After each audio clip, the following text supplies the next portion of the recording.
We come to church and we hear Deuteronomy chapter 6. Love the Lord your God with all of your heart and soul and mind and strength.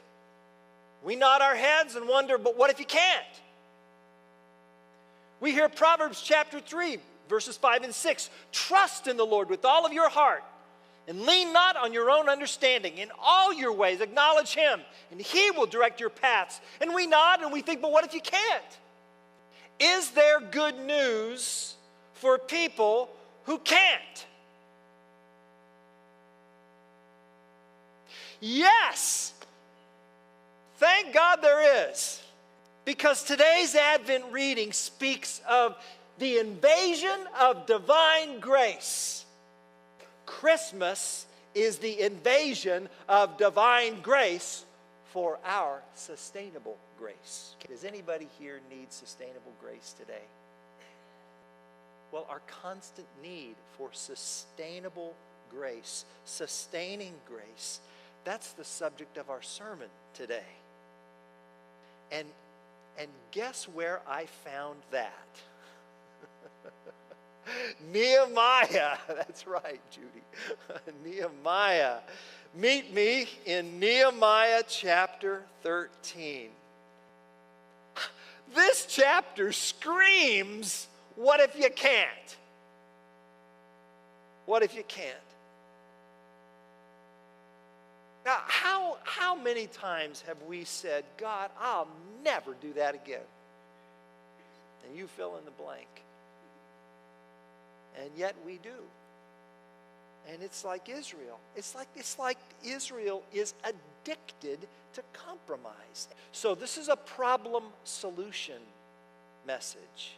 Problem, according to Nehemiah 13, is relentless worldly compromise.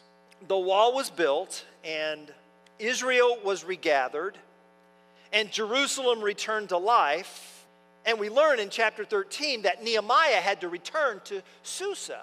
And Eliashib, he was in charge of the temple's large chamber room. He invited Tobiah to live in one of the large chamber rooms. Remember Tobiah? You remember him? So Tobiah was one of 3 sworn enemies of Nehemiah. Unbelievable. An enemy of God now resides not just in Judah, not just within the city, but the holy temple. And furthermore, those ordained to be in the temple to serve are absent because they've got to go back and support their families. And so as a result, nothing's going on. Temple's closed. It's the problem of worldly compromise. And the Apostle Paul talks to us about this in 1 Corinthians chapter 15, 33. Bad company corrupts good morals, Paul says. Jesus said in the Sermon on the Mount, you are the salt of the earth, but if the salt loses its saltiness, it is no longer good for anything except to be thrown out and trampled underfoot. Drift. Nehemiah chapter 13 is about drift. One priest drifts into an evil alliance, and it affects the other priests, which affects the congregation, which affects the nation, and then the temple becomes a shell.